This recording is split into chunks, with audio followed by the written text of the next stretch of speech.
श्री शिवाय नमस्तुभ्यम। हर हर महादेव। 15 जुलाई को है सावन की शिवरात्रि और आप और हम सभी इस दिन मिलकर करेंगे ऑनलाइन अभिषेक। तो पूजा सामग्री की लिस्ट मैंने आपको पिछली वीडियो में विस्तार से बता दी थी, पर उससे जुड़े कुछ प्रश्न आप सभी के आ रहे थे, तो सोचा आप सभी के प्रश्नों का समाधान का एक वीडियो बना लिया जाए। तो पहला प्रश्न इस प्रकार है, अगर घर में एक से ज़्यादा लोग हैं तो क्या सभी अलग अलग पार्थिव शिवलिंग बनाएं या सभी एक ही पार्थिव शिवलिंग बनाकर पूजा अर्चना करें, अभिषेक करें? तो ऐसे में आपको, यदि आपके घर में एक ही रसोई घर में सभी का खाना एक साथ बनता है, को सिर्फ एक ही पार्थिव शिवलिंग का निर्माण करना है, अभिषेक एक साथ करना है। आपका खाना अलग अलग बनता है, देवरानी जेठानी है घर में और खाना अलग अलग बनता है, तो आपको अलग अलग ही पार्थिव शिवलिंग का निर्माण करना है, अलग अलग ही पूजा अभिषेक करना है।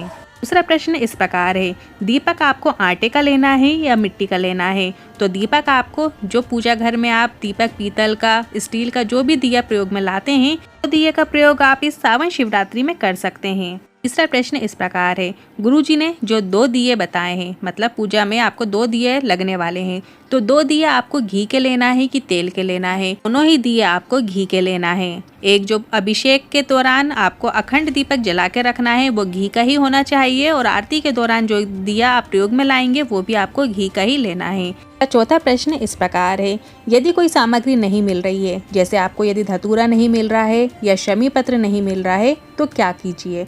तो शमी पत्र आपको यदि नहीं मिल रहा है, जैसे गुरुजी ने सामग्री में 7 शमी पत्र बताए हैं, यदि आपको एक भी शमी पत्र नहीं मिल रहा है तो उसकी जगह आपको 7 दाने चावल के रख लेना है।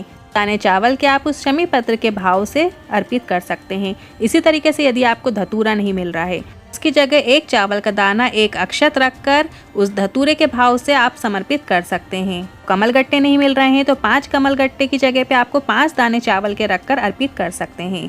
अब बढ़ते हैं अगले प्रश्न की ओर। अगला प्रश्न ये पूछा गया था कि जो 3 सुपारी गुरुजी ने लेने को कहा है, उसमें गोरा गणेश कैसे बनाना है? सुपारी का तो आपको संकल्प बनाना, एक सिक्का और सुपारी जरूर रखिएगा, उसका आपको संकल्प लेना है। संकल्प आपको वहीं पार्थिव शिवलिंग के सामने ही पूजा के दौरान रखना है। 2 सुपारी, उसका आपको गोरा और गणेश जी बनाना है। गोरा माता को बनाना है और गणेश जी को बनाना है। वो पूजा के दौरान पंडित जी आपको बता देंगे, आप मोली लपेटकर उस सुपारी में उसका भाव व्यक्त करते हुए रख सकते हैं। 6वां प्रश्न इस प्रकार है, पूजा के बाद जो कमल गट्टे हैं, फल हैं, उनका क्या करना है? उनका विसर्जन करना है या नहीं करना है? की सामग्री में आप जो भी अर्पित करेंगे, जैसे आप जो गेहूं के दाने अर्पित करेंगे, चावल के दाने अर्पित करेंगे, कमल गट्टे अर्पित करेंगे, उन सब का विसर्जन होगा। और जो फल है आप उसे प्रसाद रूप में ले सकते हैं, प्रसाद रूप में पूरे परिवार के सदस्यों को वितरित कर सकते हैं, ग्रहण कर सकते हैं। 7वां प्रश्न है, क्या प्रेग्नेंट लेडी ये पूजा अभिषेक कर सकती है, पूजा में बैठ सकती है? तो हाँ, नारी प्रेग्नेंट लेडी ये पूजा अर्चना कर सकती है, अभिषेक कर सकती है। अगला प्रश्न इस प्रकार है, विसर्जन कब करना है? क्या हमें उसी दिन रात में विसर्जन करना है या अगले दिन हम सुबह भी ये विसर्जन कर सकते हैं? जो हमने पार्थिव शिवलिंग निर्माण किया है, पूजा अर्चना की है, अभिषेक किया है, उसका विसर्जन कैसे करना है, कब करना है? पूरी जो पूजा हो जाएगी, अभिषेक हो जाएगा, उसके बाद आपको विसर्जन विधि उसी दिन रात को ही करना है। सबसे पहले आपको एक पात्र में जल भर लेना है। आप कोई भी पात्र ले सकते हैं अपने घर का, उसमें आपको जल भर लेना है। जो भी पूजा आपने की है वो पूरी पार्थिव शिवलिंग का आपको विसर्जन उसी जल के अंदर कर लेना है। इसके बाद जो जल है जिसमें आपने विसर्जन किया है, जो भी पात्र में आपने विसर्जन किया है, वो पात्र आप किसी वृक्ष के नीचे छोड़ सकते हैं या फिर आप अपने घर के गमले में भी विसर्जन कर सकते हैं। 9वां प्रश्न इस प्रकार है, जो गुरुजी ने 21 काली मिर्च के दाने बताए हैं, 21 काली मिर्च अर्पित करने को कहा है, वो 21 काली मिर्च हमें स्वयं को चढ़ाना है या घर का जो बीमार व्यक्ति है उसके हाथों से चढ़वाना है या सिर्फ बीमार व्यक्ति को ही चढ़ाना है? क्या करना है? ये 21 काली मिर्च के दाने सभी को चढ़ाना है। अब सभी को कैसे चढ़ाना है? आप वो 21 काली मिर्च के दाने हर एक परिवार के सदस्य से स्पर्श करवा लीजिए।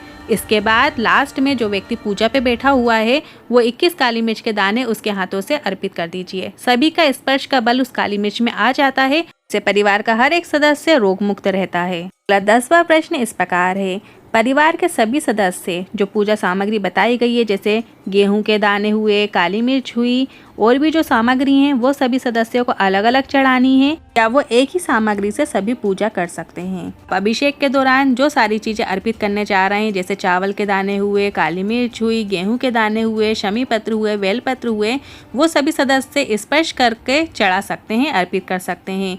और यदि सभी परिवार के सदस्य अलग अलग सामग्री अर्पित करना चाहते हैं, जैसे 21 गेहूं के दाने हैं, शमी पत्र हैं, वेल पत्र हैं, सभी अपने अपने हाथों से अलग अलग सामग्री भी रख सकते हैं और अर्पित कर सकते हैं। अगला 11वां प्रश्न इस प्रकार है, क्या शिवरात्रि जो सावन की शिवरात्रि पड़ रही है, इस दिन आपको व्रत रखना है, आपको भूखे रहना है, या फलाहार करना है, या आप भोजन कर सकते हैं? क्या आपका शरीर फलाहार में रह सकता है? आप साबूदाने की खिचड़ी ले सकते हैं, फलाहार जो भी है वो आप ले सकते हैं और उसमें आप अच्छे से पूजा अर्चना कर सकते हैं। तो बिल्कुल आप व्रत कर सकते हैं, फलाहार रखकर आप व्रत बिल्कुल कर सकते हैं। यदि आपका शरीर सक्षम नहीं है, आप उतना व्रत नहीं कर सकते हैं, तो आप सात्विक भोजन ग्रहण कर सकते हैं और पूजा अभिषेक में शामिल हो सकते हैं। मैंने आपके सारे सवालों का जवाब देने का प्रयास किया है। यदि अभी भी आपके मन में कोई डाउट है, शंका है, सवाल है, तो आप बिल्कुल पूछ सकते हैं। कमेंट बॉक्स के जरिए आप प्रश्न कर सकते हैं। वीडियो थोड़ा भी उपयोगी लगा हो तो वीडियो को लाइक करके कमेंट बॉक्स में हर हर महादेव जरूर टाइप कीजिएगा। श्री शिवाय नमस्तुभ्यम।